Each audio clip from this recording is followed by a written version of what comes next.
The Rough Drafts podcast is sponsored by Unicorn.com, the world's premier esports betting site.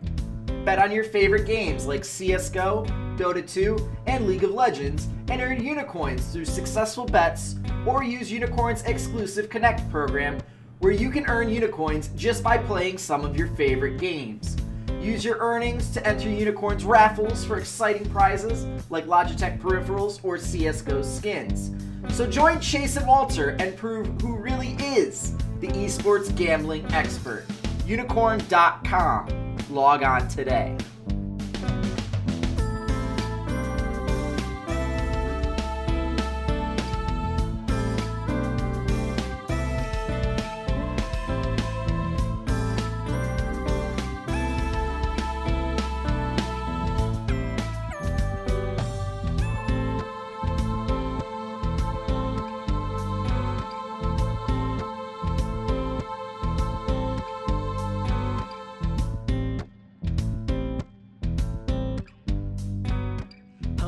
Internet, this is Chase RedShirtKing Wassenar, and welcome to the semifinals edition of the 2017 Spring North American LCS Guess the Lines podcast. It's the semifinals. We're there. It happened. That's a mouthful.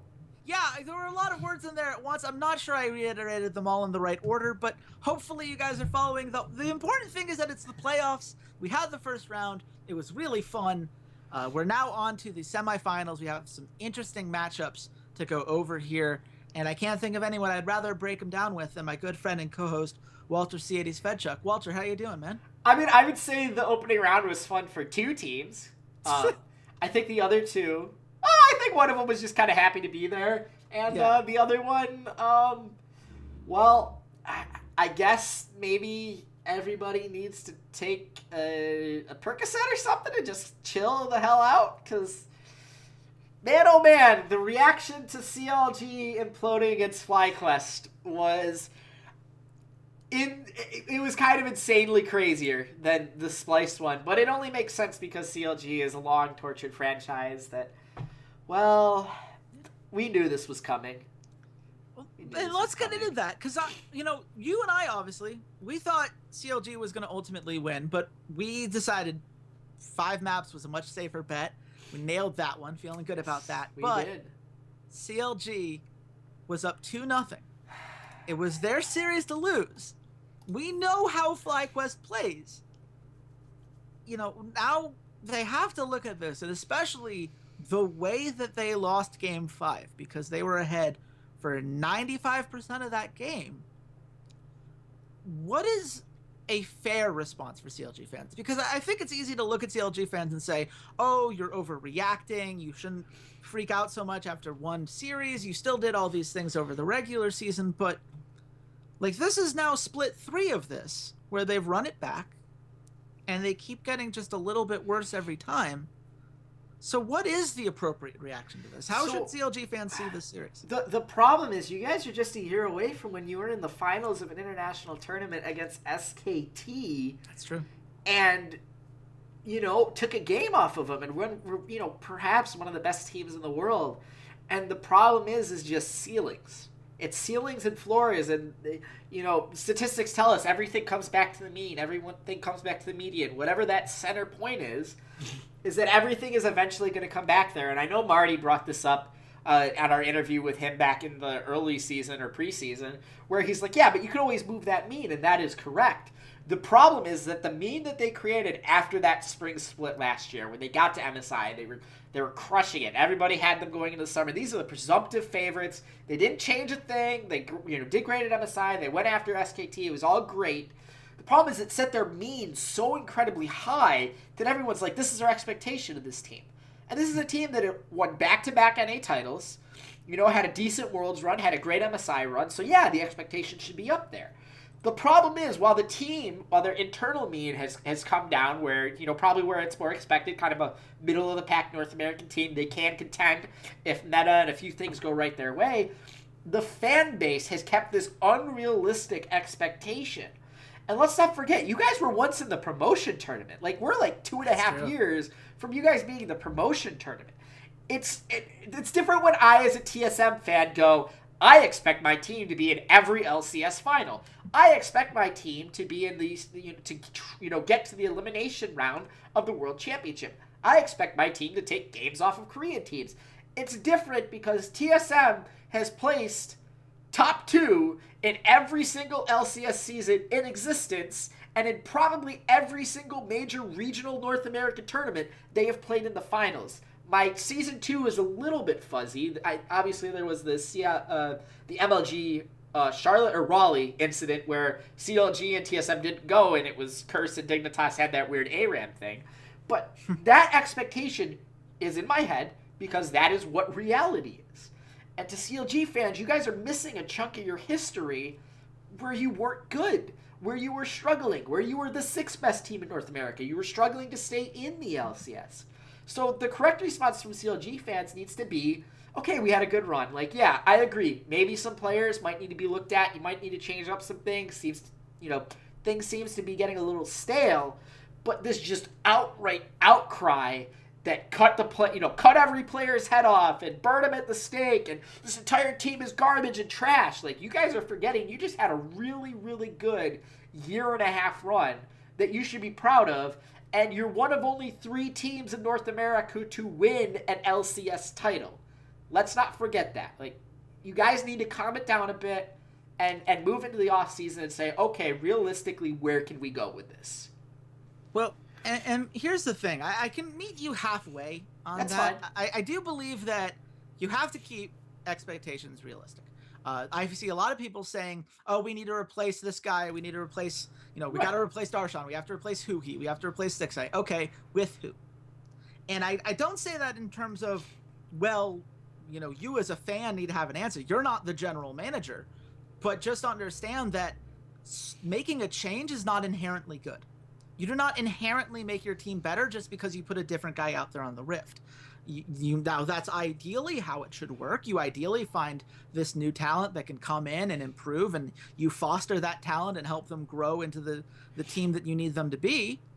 But for the majority of the time, you're going to need, you're going to have players that, during the summer, there's just not going to be that many free agents available who can step in right away and do that. So if you're CLG, do you want to risk not, getting many points in the summer split?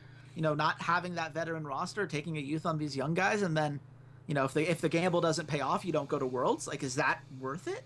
Compared to, well, if the meta breaks the right way, we know these players can compete. We know they're mentally capable of it. But on the other hand, and this is where I do take a step back from where you are. That's fine. I don't think that you should settle for an average team. And right now, that's what they are. They're 5th and 6th place. That is the median team in the LCS. If I'm a CLG fan, I don't think that's acceptable. I don't think that's an acceptable answer after how good this team was, after the resources that CLG clearly has available to them. CLG has made this statement, like, we're not importing Koreans. We're not going out there and getting this foreign talent. We're North American, baby. We got this. But if it doesn't work, like, yeah, well, and Hui has his own, but he's considered natively North American for the purposes of the imports. He's not an import slot. So, like, I think he is. Are you sure? I don't remember. Sure I'd have to go check that. Almost positive he's not. But the moral of the story is, like, they've made a pretty big deal about not going out and getting Korean players. Well, guess what? We're now looking at this, and we see TSM is imported to Europeans. Cloud9 has their Korean in the top lane. Bjergsen counts as North America. Get your facts straight. Sure. Okay. And Phoenix One obviously has 2 Koreans as well. So maybe you've got to re-examine this stuff. Maybe you have to look at the way you're evaluating talent and say, this method is not getting us where we need to be. And I think that that's a fair criticism. I think that if you have to look at Darshan and say, like, look, I don't know whether, what kind of player he's going to be going forward. He certainly, like you said, his ceiling has been impressive at different points in his career. His floor has been pretty low at certain points in his career. But you can't make the mental mistake that he did on that Camille in Game 5. That was the worst play of the season as far as I'm concerned.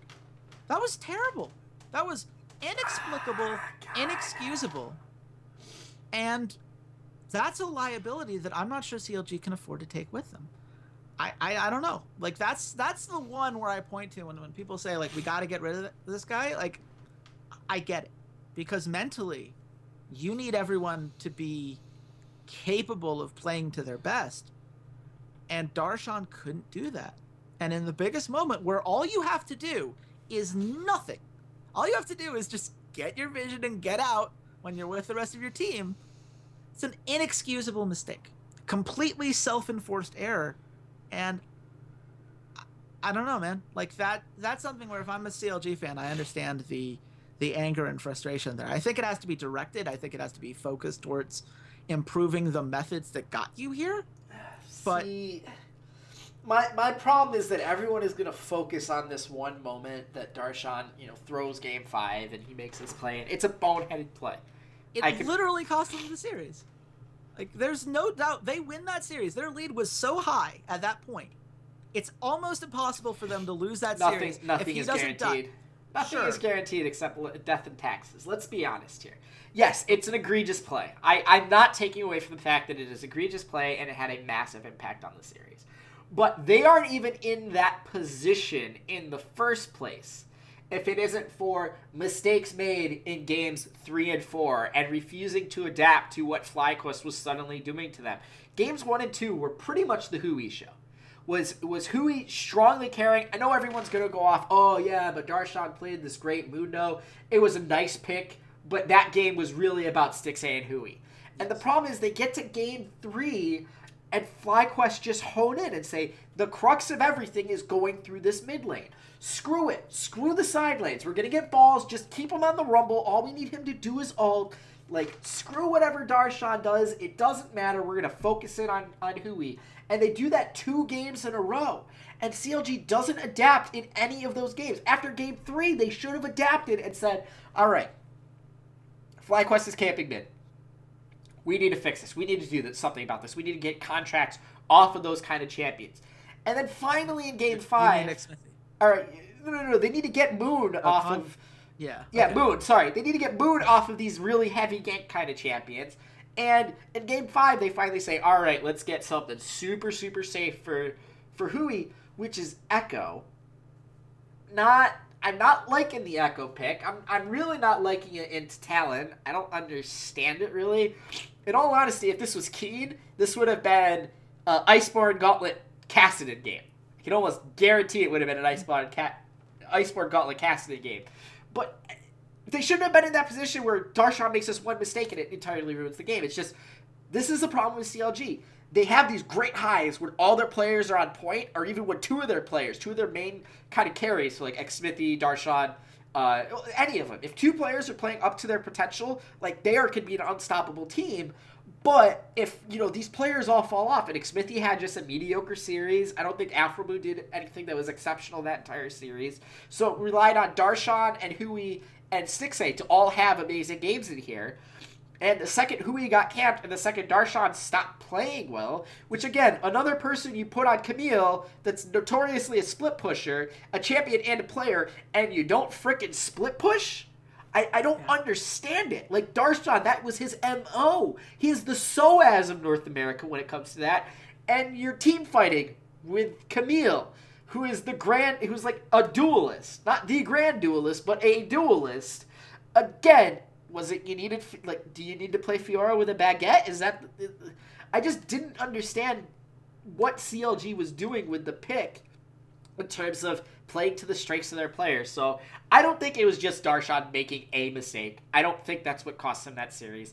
I think there was a multitude of decisions and players underperforming in games 3 and 4 that then led them to have to play in game 5. And then obviously, everybody remembers the ball going through Bill Buckner's legs. Everyone remembers Steve Bartman, knocking the ball off the line drive. But those teams aren't in that position unless they do their job, 2 plays earlier or a game earlier, et cetera, et cetera. So I think it's unfair to pin the entire series down on that one misplay by Darshan.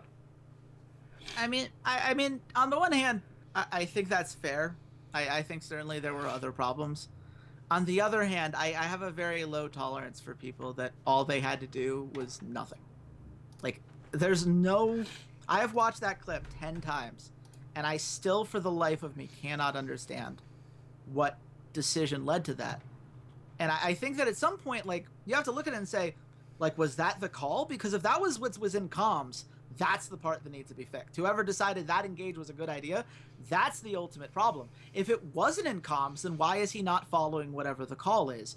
That's its own problem as well. So I think there are things that we don't know, and maybe I'm being unfair to Darshan. I'm willing to accept that that's a possibility. I personally, as someone who loved him back in the Zion Spartan days, I've just had a very hard time looking at the way that he's been playing recently and saying, yep, that's an LCS caliber top laner. Especially when you see a guy like Licorice, who I think would have been given a lot more, I think, in basically across the board. I just really like, I mean, and look, CLG, they're going to have to make that adjustment. They're going to have to go through and evaluate the talent and evaluate their options. If they choose to run it back, I'm not going to necessarily blame them, but if they run it back in the summer and they don't make it to Worlds, I don't think that's going to be an acceptable response moving forward. I think they're going to have to make some changes, and it really comes down to how they're going to decide what they're going to prioritize. But let's real quick, Walter, 60 seconds. Thoughts on Dignitas? Can I get 76 seconds? Sure. 76. 76ers? No, I really don't have anything to say about them. They shouldn't have been here. Not they shouldn't have been here. I had them to win the entire thing, but based off of how the beginning of the season go, I think they were just we're happy to kind of be here. We're happy to get some experience. I think this team could be dangerous if they mesh a little bit more and maybe get a little bit more consistent across the board, maybe a bit more consistent at support. Mm-hmm. But overall, they shouldn't have been here based on the first half of the split. Yet they made a run. And let's not forget, last summer, Phoenix 1 made a run towards the end of the split. They didn't get into the playoffs, but now look at Phoenix 1 this split. So, just saying, looking forward to next split, Dignitas. I think there were a couple of changes that Phoenix 1 made that may have more to do with it than their late season run, though. No, my eyes are on Dignitas. You're wrong. I don't care. Boy Lod, my boy Keen. As long as Someday is on that team, Dignitas is going to be relevant. And Someday, certainly, I don't think he was the problem in that I would series. say get rid of Chaser and sign Lyra. There you go. Easy. Done. Yeah, all you have to do is convince Envious to get rid of their best player by far. Yeah, simple, easy. I mean, Dignitas, I think that they improved as the split went on. I think keeping this together for another split is a very good decision. I don't have the same qualms about that I do about CLG, because CLG's been doing this for longer, whereas Dignitas, this is their first split together. I think there's improvement to be had there, and I think that they'll eventually figure it out. But we're going to move on to teams that are actually playing this week. Walter, we went 2-0 last week. Woohoo! I already mentioned the CLG FlyQuest bet. We also had Phoenix 1 at -1.5, plus 120 over Dignitas. That means we made $295 last week. Enjoy the free unicorns, people at home. Overall, NA expert right here. We are in the green. The European expert up there is not. I resent this line of thinking. I just want to be on the record. You also represent it, just so you know. Sure. That's how we're going to play this. That's how we're going to play it. Let's keep going. Let's talk about some games, Walter. Cloud9 versus Phoenix 1. Where do you stand on Phoenix 1 after this series? Because it feels like that was the forget week 9, we're still a great team game, right? It was, but it was also against some lesser competition. They did play against Cloud9 and TSM in week 9. So... Sure. They also started Shady. I mean, that's the thing. Like, they did start Shady. I don't think this was anything exceptional from Phoenix 1. I thought it was a very good series. If anything, it really made Inori look pretty good to me. It made Ryu look like the third best mid laner in North America. Arrow's still great, but I don't think I actually learned anything from Phoenix 1. I think they just played like they had the entire split. I hate to be so succinct, but that was... I didn't learn anything from this series. It was, this is Phoenix 1. They're a pretty good team. I can't wait to see them play against one of the top 2 teams in North America. So you're pulling a Dennis Green and saying they are who we thought they were. They are who we thought they were. Exactly. Dignitas was who we thought they were. Did we honestly expect Dignitas to come out here and put up a huge, huge fight? I don't think so. I mean, I don't know. I thought maybe it would be a 3-1. I think I like the fact that games 2 and 3 in particular were very decisive. Game 1 was obviously much more back and forth. That would maybe be the game you'd point to and say, like, oh, they still didn't necessarily keep their objective control clean, especially the 2 barons that they gave up. Yeah, Not true. particularly ideal. They spent a lot of that game from behind in gold. But you know what? Game 3 were about as decisive as you could hope for. Yeah. I think that you look at particularly... what I loved was that Ryu was the primary carry in this series, not Yes. Arrow, which I think is huge because it means that they have some versatility in terms of how they want to attack Cloud9. Do you want to try to beat Jensen and try to, out roam him and get that map pressure from Ryu? Because you might not be able to beat him in lane, but you're probably going to be able to get away with a couple roams here and there. Or do you want to let Arrow carry against Sneaky? Do you want to put him into advantageous matchups? See, I disagree. I don't think it's about either of them. I think it's about the jungler. I think this series is absolutely about the 2 junglers. Because across the board, like, Impact / Ray are probably going to have a slight advantage over Zig. But Zig laning-wise, but Zig is a good... I was going to say, I was underestimating, yeah. But Yeah, no. They're going to have an advantage over Zig in laning phase. Zig is not the strongest of laners unless he gets some help and gets an advantage, which I don't think Phoenix One really wants to do. And that's not Zig's fault. It's not that he's a bad player. It's just Phoenix One understands, like, a top laner can be useful without having a ton of gold or a ton of kills or a ton of farm. You could play Shen, and all it takes is one really good, ultimate to mid lane or bot lane, and you get a tower, you get a dragon, and all of a sudden you're in the driver's seat for the first 20 minutes of the game. And Zig is pretty exceptional at his teleports, as when he goes to roam into mid lane for ganks, he's good at that. He's not great at laning phase. I get it. He's going against Impact. That's probably one of the best laners in North America in terms of top lane. I get it.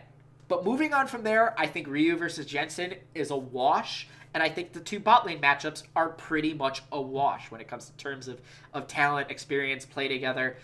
Sure, maybe give Smoothie a little bit of an advantage over Stunt in terms of roaming and going and making plays out on the map. But Arrow and Stunt are really good together in lane, and Arrow really adapts well to his support player. He understands what his support is good at, and he accentuates it, which seems kind of weird, seeming how it should be the other way around. But it's Arrow, it's my MVP, whatever. So to me, this really comes down to the battle in the jungle. It comes down to Contracts, who has definitely had a really good start to the season and really kind of tempered off. And Inori, who's kind of been up and down and sideways and went across the border and came back across the border and got a teammate kicked and all these, kind of little crazy Inori things. But when he is good, he's really good. He can contest up there with the Dardoks and the Acadians and the Moons of these young, talented North American junglers. Right. It's just when he's bad, he can be very bad. So this is going to be a battle of kind of a high variance versus very consistent low variance in Contracts, where Contracts hasn't had any games where they exceptionally stand out and you're like, bam, Contracts is a god of junglers. But he has a lot of really consistent performances across the board. But Inori, when you look at this series against Dignitas, he played like 3 different styles of junglers. And it's kind of weird that people are going back to the Kazakhs because those super carry heavy, need to get a lot of kills, need to build a lot of just upfront damage junglers are kind of out of the meta. Even Rengars are building kind of more tanky. So it was a little weird to see him go to that in game 3. I think they were just trying stuff. I think he was just trying to get his legs back under him on that champion in case he gets banned out in another series. Mm-hmm. But that being said, the Ivern was really, really good, even though they had some kind of closing issues and mid-game issues and that. And the Graves was really good. So he's showing kind of this depth across his champion pool that is really kind of, when you point to Meteos, is why I would want Meteos over Inori. Is he's got this depth of this kind of control-style jungle. And Inori in those first 2 games showed, hey, I know Meteos is on the team, but I can play that kind of control, map-oriented, objective style as well. Right. So that was really good to see. Contracts, I feel, is just kind of, he's the 5th man on this team. It's, all right, we need you to do all the dirty little work that everyone else doesn't want to do. He feels kind of like a Deshaun Stevenson, where it's like, all right, well, we need someone to go and just pester LeBron. So off you go, Contracts. Go, poke at LeBron and try and get him a couple fouls early. But that being said, I think Cloud9 are slightly better team fighters. Yes. Well, I mean, and that's been Cloud9's thing for a while, right? It's that, their laning is, the strongest in the league, 51.2% lane efficiency. Their early game has not been ideal. That's where they've struggled. But if they can survive that, they get all of the resources they need from their lane. They're able to turn those into, solid map pressure, forcing the enemy team to fight them around these objectives. And when you have to fight Cloud9 against in a choke point, you have a huge problem. That does not end well for you 90% of the time. Right. Now, I do want to say, we're talking about Inori as if he's guaranteed to be the starter in this series. I think that a lot of what's going to make Phoenix One interesting this series is going to be how they switch back and forth between the two. Because I think that there's a different pace to their play when Phoenix One plays with Inori versus Meteos. Inori is much more going for those outplay potential. He can hard carry when he's hitting his ceiling and everything else. He's more willing to go for those early plays. Whereas Meteos is more of a cerebral guy. He likes to play the map and rely on vision and kind of, make these rotation plays. And I think that that's going to be something where, I wouldn't be surprised to see Phoenix One switching back and forth between the two to try to keep Cloud9 on edge and keep them from ever feeling too comfortable. But you've already said, Walter, you think that it's going to be, that the jungle is going to be important for this. But if Cloud9 was going to find another way to win, what's the place that you point to? I already talked about it earlier. I will say one point about Meteos. Meteos has been streaming most of the days this week. So it doesn't look like he's really been scrimming much with P1 unless he's been doing like their evening block. But that's neither here nor there. When you're talking about Cloud9's path to victory other than like through the jungle, it's impact array in the top lane. It's just build enough of an advantage over Zig that even the team fighting doesn't matter. You can set up a split pusher or you just have a more effective tank. We saw Mundo once already from CLG. Should be known that CLG and Cloud9 are good scrim partners. Wouldn't be surprised to see the Mundo from Impact. Not gonna lie, I'm split on it because there's a side of me that really wants to see Lulu, Mundo, Mega Tank compositions again. And there's another part of me that wants people to go, okay, I'm going to play Mundo, and someone go, I'm going to play Shyvana and Renekton and Trundle, and welcome back to Season 4 top lane meta! Yay! Yay! Everybody misses that, right? It's a circle. It's a circle. Everything's a circle, folks. It all comes back. Just like Nocturne is eventually going to be played again in meta with Shen top or TF mid lane or Karthus mid lane. I'm calling it. Reggie's coming back, baby! But yeah, it's just completely going to be the top lane because Impact and even Ray are just much better laners than Zig. And if they can build enough of an advantage and get some kills and really take advantage of that top side of the map, and, when you have a top laner that can do that, it doesn't matter if you lose an early tower. You just put him out there. It doesn't matter if you take an early tower. You can put him out there and give him the long lanes and say, all right, Impact, be free. Go side wave control. And if anything, Impact is exceptional at controlling the side lane waves, and I think Cloud9 is as a whole. They're really good at controlling them and setting them up so that they have these slow pushes and capitalizing when they build up these waves. They, will send Impact in this large wave into the bottom to try and take a bot inner, and they're going to, poke you around the Baron. When there's Dragon Timer, it looks like a minute, you'll see Impact to the, shift to the top lane to build this big wave so that they can make a decision. Oh, it's a Cloud Drake. We're going to threaten it, but we're going to let you take it while we get, pressure on top lane and chip that down to half health or whatever. So that's really where I think they can take the advantage is if they turn this, they can pull it away from a team fighting game, even though Cloud9 is so good at it, and pull it into this, sort of macro decision-making strategy game because Inori, Zig, and Stunt are still young players. They are still, when you're trying to force someone to make snap decisions, sure, Ryu and Arrow are really veteran players. They've been around for a long time, but we know Ryu's, English is pretty good. Arrow's English is pretty good, but still, is that slight language barrier that making these split-second decisions of where to go, there might be a slight hiccup in what happens. And we've seen in the past, we saw with Misfits in Week 10 against Fnatic, you get your top laner and he's stuck in between. He doesn't know which way to go. We saw it from Zig in Week 9 against Cloud9 and against TSM, where he was sort of caught in between, well, do I go with my team to help contest Baron or do I stop split push? I don't really know what to do. And with Cloud9, I think most of the time you're going to want to go to the split push and stop Impact because Cloud9, they kind of get spooked off of Baron very quickly. But if you're against TSM, I'd say it's the opposite. TSM would rather have the Baron and will give up the top lane, give up that split push. So I think it's just really going to come down to Cloud9 kind of pulling the map apart and making Phoenix One make these kind of quick-hitting decisions and punish them for it. Yeah, and that's historically what Cloud9 has been, right? They've always been that value trade team. They have like you said, their ability to control these waves is super impressive. That's why their lane efficiency is so high. Yeah. I think that they can put Phoenix One into some awkward situations in terms of having to make some decisions that maybe they don't want to make. And whenever you can force your opponent to make tough decisions, you're doing something right as far as the map goes. I will say, it is worth noting that someday, as good as he was at controlling the lane, and I do think he bullied Zig for most of that series, Dignitas wasn't able to convert that into anything. So I think it's going to be... Cloud9 it's going to is a take better a little bit more team. than that. Well, yeah, Cloud9 they're going to have... is a better team than Dignitas. Boo-hoo. Yeah, I know. I get it, fanboys. I'm just saying, it's going to be about turning those little advantages in lane into something more, and Cloud9 does know how to do that. So, Walter, at the end of the day, where do you think the line is? Yeah, Bjergsen was the first team all-pro mid laner, so y'all can suck it. And I have Cloud9 at -175. Oh, how dare you? How dare I? How dare you get that exactly?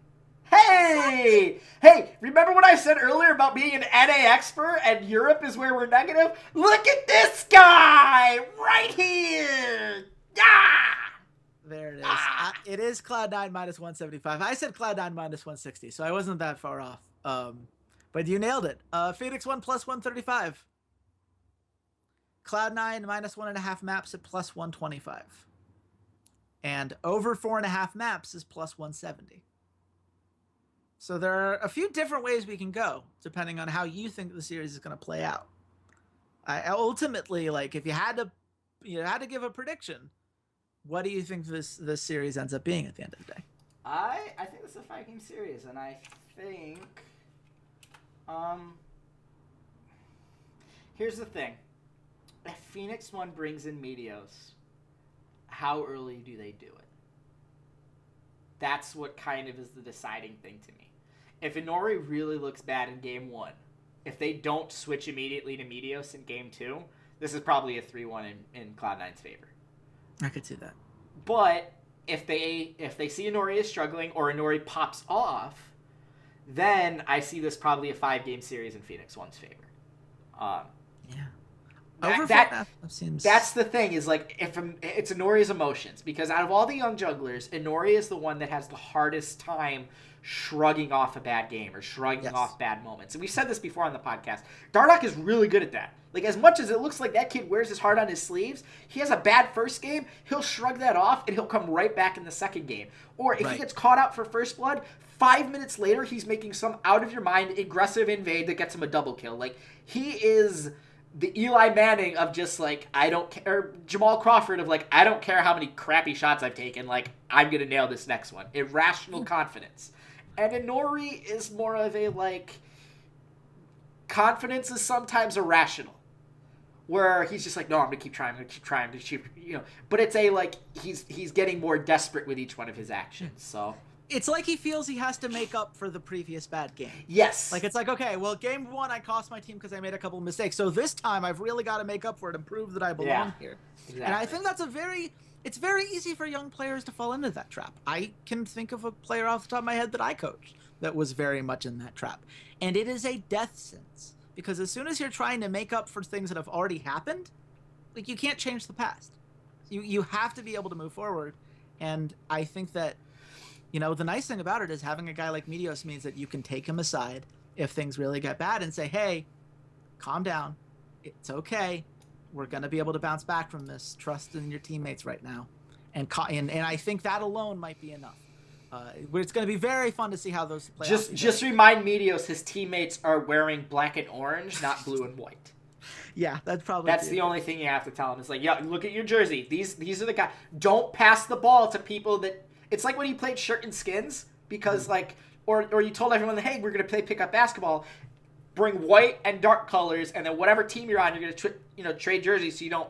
Because if you don't do that, then you forget who's on your team, and every once in a while you pass to somebody that's not on your team, and then everyone looks at you and goes, what were you doing? And I was like, well, he was on my team 2 games ago, and I got confused.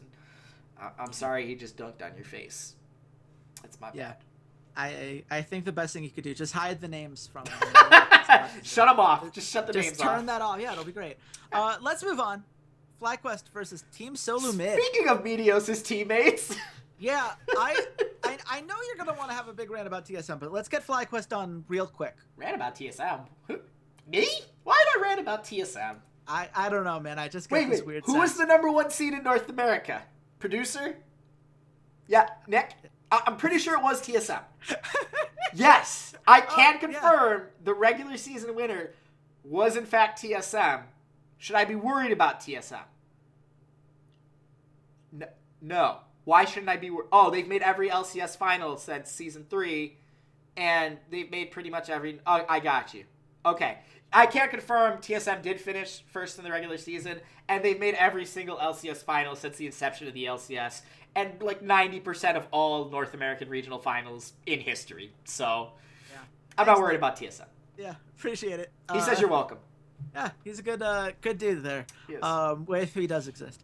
No, I mean, let's just get FlyQuest out of the way first, because I think you're right. I think ultimately TSM does TSM things, but FlyQuest fans are going to want to know, like, what can they sink their hopes into? Is there, what can they, try to get out of this series, even if it's not beating TSM? Like, what's the Loki meme? You must have been truly desperate to come to me? You're coming to me for hope, FlyQuest fans? Me? Of all people! You're coming to me! You could have gone and talked to literally anyone else. You could have talked to Chase's grandmother, and she would have given you better advice for how, like, what you're going to get out of this series. That's true. She's very sweet. She's a very nice old She probably would bake you guys cookies and be like, no matter what happens, you have some of Grandma's cookies. Yes. I'm a TSM fan. You're going to have nothing but misery and woe when Jerkson smacks that kind of cocky little smile off of High's face. No. Sorry. TSM fan Walter will sit down. Analyst Walter will come back. You guys won a war against CLG. You guys won a hell of a series, which, yeah, sure, the Darshan play helps, but you didn't kill a Nexus immediately off of that play. You guys had to fight back into it. That gave you an opening. You have the greatest shot caller in Western League of Legends history, and Hi Do Lamb. Congratulations. You have a team that just has some grit to them. They never give up despite the odds, despite the facts. Despite the fact that their players are probably not the most talented players on the planet anymore, despite the fact that there are some pretty obvious weaknesses among all of them as players. You are playing in kind of a roaming assassin mid lane meta. That is where Hi is at his best. I don't care how many Orianna games he plays. Get him on Talent, get him on Zed, get him on LeBlanc, get him on Cassidy. That is his bread and butter when he can move around the map. I'm still waiting for him to play Suicide Karthus because I think it would match him perfectly. Piglet played it. Hi, please play Suicide Karthus. Become Reginald Jr. Just do it. That being said, you have a little bit more aggressive jungler in Moon. You have someone who's willing to make some more plays. You guys do have some more unconventional picks. The Evelynn, no one is going to ban Evelynn. Even against you guys, we know you play it. You're just not going to ban it. You always have that pocket pick. I'm sure you have something else spicy. And you're not a new team. This is not a bunch of new guys that have never played against, 8-time LCS finalists Team Solo Mid. Like, it's High, it's Balls, it's Lemon. They've gone to war against TSM in the past. Even Moon's played in the playoffs before. Like, he had one series in the playoffs. This is nothing new to them. I think they even played against TSM, if I remember correctly. This is nothing new to these guys. And that's where your hope is going to be, is like, yeah, we're a new organization. Sure, maybe the rumors that we don't have a support staff or whatever are true, unfounded, whatever. Maybe they're a little worrying. Maybe the fact that you guys are so reliant on High and Moon, not freaking High Moon. The next LCS caster that says it, I swear I'm going to pop a cap in there. Oh, man, I love it. I love it so much. I hate it. It's such a blatantly forced narrative from a company that, let's not forget, once tried to ban all their professionals from playing any other competitors' games on their streams. I know it's stuck on the fact, but I'm getting this stupid catchphrase rammed down my throat, and I hate it. I'd rather hear freaks say tons of damage after every freaking team fight. I get it. You're funny. Congratulations. You're the first person on the freaking planet to ever put high and moon together in the same word. Congratulations. Here's your freaking cookie. You get your one spot at MSI.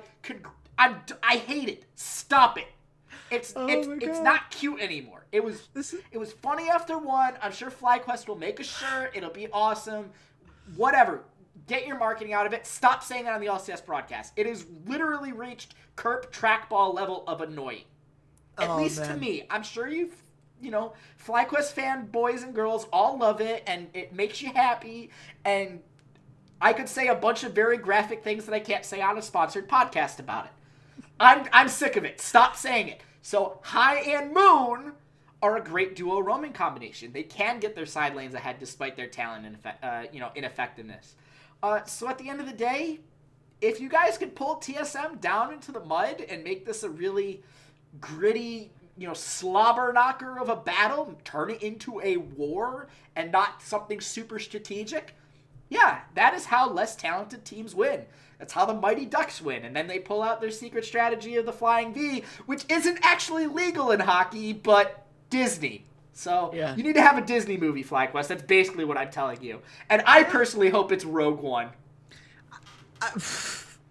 Well, first of all, that is just such genuine rage. I think that was just wonderful. And I'm now going to have to use High Moon about 10 times more often than I do normally. So thank you for that. I also think that you're definitely forgetting how much Kerp's trackball was mentioned during the EU broadcast. Did you not watch that series against CLG? We got like 6 hours, and every other phrase out of their mouth was freaking High Moon.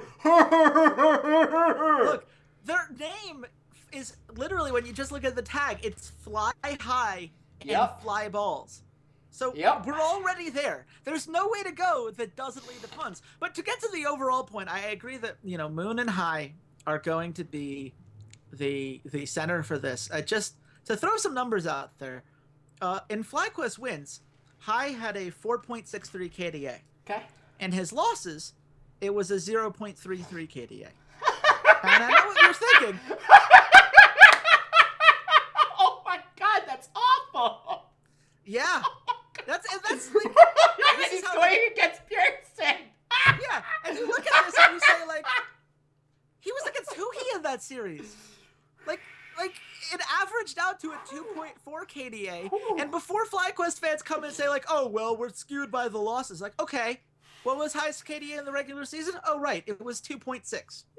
So basically the same. This is who they are. When High plays really well, it opens up the rest of the map for the team. But in the same way that putting down Seraph really hinders whatever Envious was going to do, if you can keep High down, they don't have a backup plan. You're not looking at FlyQuest and going, oh, well, it's okay. Balls is going to come through for us here. Or, oh, yeah, that's fine that High hasn't really gotten going because we have Altec here to carry the day. That's not how this team operates. Dude, it's seriously, never been how it operates. Like, stop telling jokes, okay? I can only take so much laughter in a day. I'm going to get smile lines. And this is why, at the end of the day, like, I have such a hard time talking myself into this upset, because if that's what happens against Huhi, well, now you're against playoff Bjergsen. And Haunzer is going up against Balls right here. And, I mean, take your moment, TSM fan. You get to have this wash over you, man. Everyone who really hates this kind of rant, just mute your podcast. Just keep a video going because we appreciate the views. But go ahead, Walter. Go for it. Go all out. There's no rant. There's no rant. What is a mouse to a lion? There's no rant. What's the rant? They're 8-time LCS finalists. 8-time! There's not been a split that TSM has missed. And everyone's going, you're jinxing yourself, Walter. You're jinxing yourself. Yeah, I've got 2 of the best players in North America on my team today.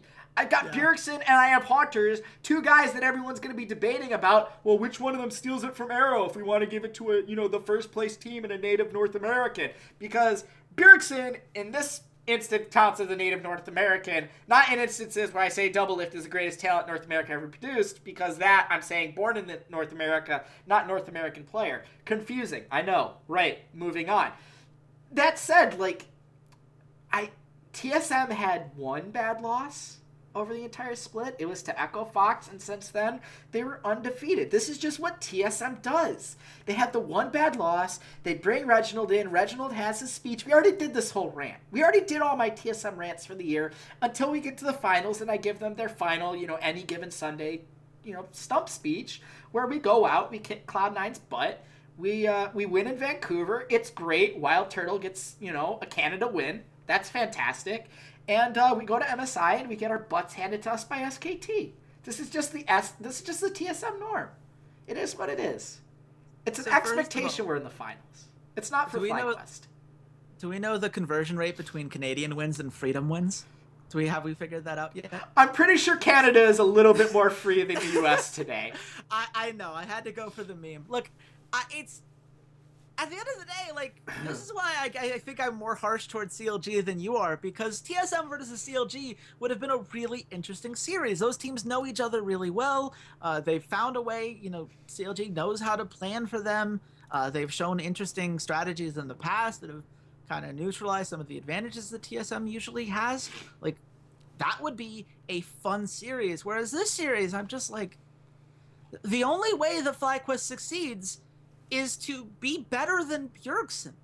And I have a really hard time buying into that. I don't see the way in which that plays out the way the FlyQuest fans want it to. And I know the argument's going to come in like, oh, well, you didn't think they were going to do very well against CLG either.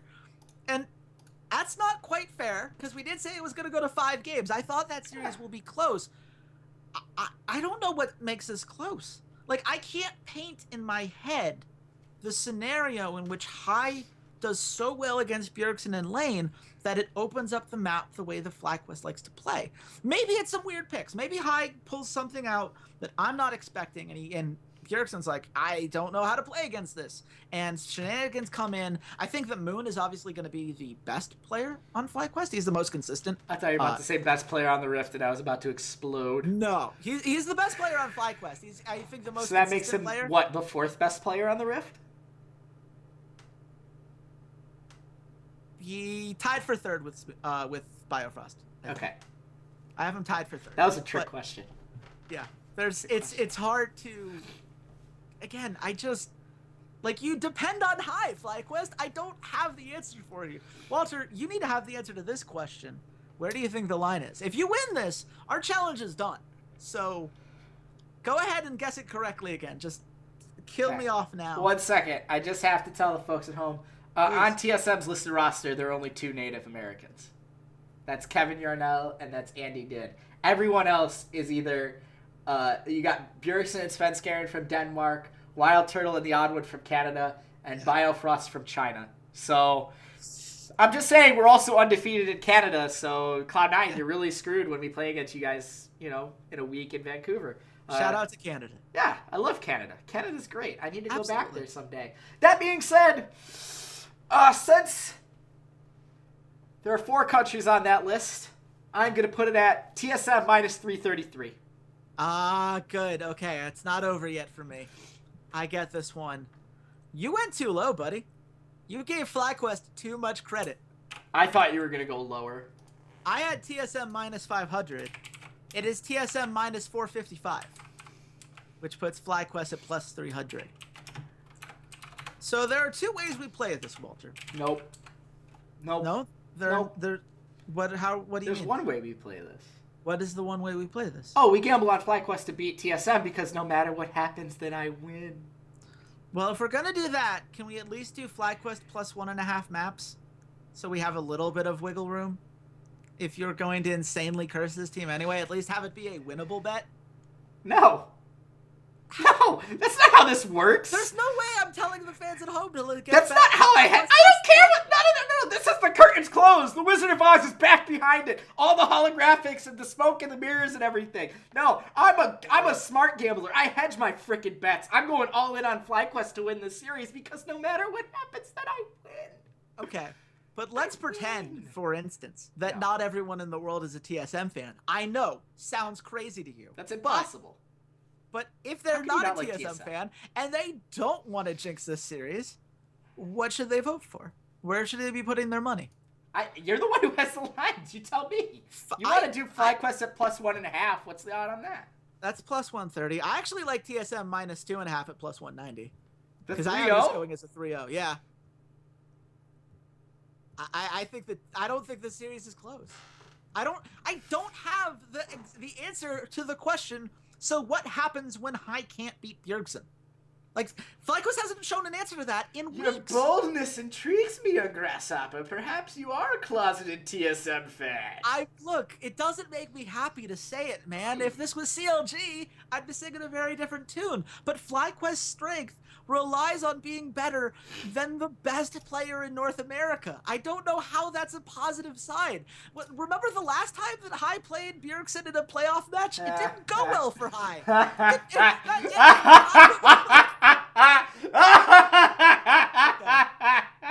That's true. Can we how about this? Let's start here. Can we agree Cloud9 and Phoenix 1 go to 5 maps at +170? Oh yeah, I'd also take the Cloud. Oh yeah, I'd take that 5 maps +170. I like that. I'm just gonna throw this out there. We don't do this as an official bet ever, but Phoenix 1 First Blood on map 1 is -105. Phoenix 1 got substantially more First Bloods than Cloud9. Cloud9 is very passive in the early game as a whole. So, and if they're starting a Nori, that's a smart bet. I think that it's worth considering. I don't mind that bet, actually.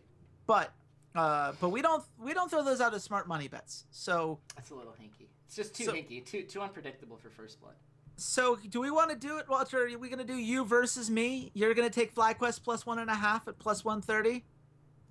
No. I'll take TSM -2.5 at +190. No, we're not. There's no way TSM 3-0s this, because TSM did lose. TSM doesn't sweep series. They swept one series the entire year, I think. That's true. They don't sweep series. This is going to be a 3-1. Guarantee it's a 3-1, and there's going to be one game where High just has some incredible shot calling, and it's going to be him and Moon going off, and I'm going to have to hear High Moon 30,000 freaking times, and they're going to go into game 4 or whatever and be like, is this going to be a reverse sweep? And then Svenskerian's going to play Rengar, and Bjergsen's going to play Orianna, and they're just going to camp the hell out of High, and then we're going to go, oh yeah, this is the best team in North America, and one of the best teams that North America has ever produced, and it's over. See, the problem with that then is that the TSM -1.5 line is only -169. Yeah, you're fools for thinking that FlyQuest is going to win 2 games against Team Solo Mid. You're nuts. Okay. So is that the... So here's what I think we should do. I think the smart money bet is objectively TSM -1.5 at that -169 mark. I think that is the bet that we are going to tell the people at home to do. But I am going to bet, personally, TSM -2.5. And I know you're going to bet, personally, FlyQuest either +1.5 or FlyQuest just a straight-up win. Which are you going to bet? Or are you not going to tell the people at home because... I can't tell you that. Okay. Well, I can't tell you that. I'm just letting you know that now. These are the bets that Walter and I individually find value in. Walter for emotional reasons, me because I just have crunched the numbers over and over, and I'm not. I don't know, man. A smart gambler never gambles on his favorite team. LCS Predict has TSM winning this series 81% of the time. I don't really know what to say than that. But you know what? And Steve Kaffmeyer doesn't lead us wrong. Yeah, he really is. He's a great dude, and it's been great working with that formula and everything. It's been great recording this podcast with you, Walter. I think that somehow I ended up being even higher on TSM than you at the end of this, which is kind of I thought you were gonna go low. I thought you were gonna be on the fly. I thought you were gonna be a little higher on FlyQuest than you ended up being. It's a little surprising to me. I really am not high on FlyQuest, but that's fine because High can be as high on FlyQuest. He's already high on FlyQuest by definition. So if you guys should follow the podcast for more fun puns like that at Rough Drafts Pod for the podcast. You can follow me at RedShirtKing if you want to say anything about anything I've said on this show. Love responding back to you guys. I also read all the YouTube comments. Try to reply to as many of you guys as possible. So I please do correspond there. And of course, Walter, where can the nice people at home find you? Yes, if you want to see the dual execution of Chase and my brother, you can tune in at Ceades_LOL because I will be executing them both. Executing. Okay. Well, go ask Red Buff how that went for double lift, and you can decide from there how you want to play it. So that's it for this show. Tune in next week where we will either have a very fun, happy Walter or an absolutely just beside himself Walter. And of course, ULCS as well. So stay tuned, guys. And until next time, goodbye, Internet. Hey there, Ceades here. Thanks for checking out the podcast. And if you enjoyed today's episode, consider supporting us at www.patreon.com/roughdraftspod. For just $1 a month, you can join your fellow listeners in our patron-only Discord channel and help keep the content coming, or join our VIP club where $1 a show or $8 a month gets you first priority on all patron content like our patron-only Q&As. And check us out on all of our social media, Twitter @RoughDraftsPod, Facebook.com/RoughDraftsPod, SoundCloud.com/esportsroughdrafts, as well as on iTunes and YouTube by just searching for the Rough Drafts Podcast. Thanks for listening, and goodbye, Internet.